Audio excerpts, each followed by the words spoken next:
hello guys साथीहरु बुढीले मेरो लागि यहाँ पर्स ल्याइदिएको छ मेरो बुढालाई मैले गिफ्ट अब हेरौँ है खोलेर यो चाहिँ अस्ति नै ल्याएको अनि भिडियो बनाएर खोलौँला भनेर राखेको थिएँ आज ल हेरौँ चाहिँ हामीले अघि खोलिसकेछ बाङबाङ पारिसकेछ राम्रो छ असली लेदर हो जस्तोको त्यस्तै छ खतरा तातो भछ तर जस्तोको त्यस्तै चाहिँ डरेन अलिकति नि केही भएन हैन हल्का दागी नि हुनुपर्छ भन्छ छैन के डरेन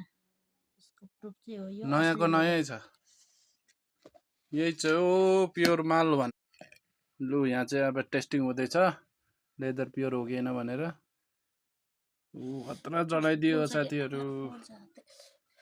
हातै पोल्दैछ बुढीको के यो लेदर लुवा जस्तै तात्यो होला नि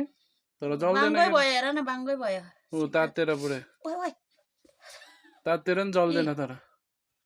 जस्तोको त्यस्तै छ नि अझै नि रुक त देखाउँछु है सिधा बाङ्गो भयो तर यस्तो हुन्छ जल्दै दामी चाहिँ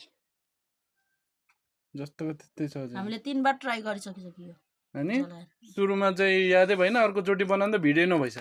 थर्ड चोटीमा चाहिँ बल्ल भिडियो बन्यो त्यही हो साथीहरु तपाईहरुलाई कस्तो मन पर्यो कि नै भन्नु होला अब यो चाहिँ म कुनै बेला घुम्न जाँदा युज गर्ने छु तपाईहरुलाई कस्तो लाग्यो म कमेन्ट गर्नु होला एकदम राम्रो छ क्वालिटी नि तपाईहरुले नि किन्नु होला किन्न सक्छ नि प्राइस एफोर्डेबल छ मैले लिएको प्राइस चाहिँ कति होला साथीहरु तपाईहरुले गेस गर्नुहोस् अनि म भन्ने छु कमेन्टमा रिप्लाई कतिको हो यो भनेर ओके तबसम्म गुड नाइट बाइ बाइ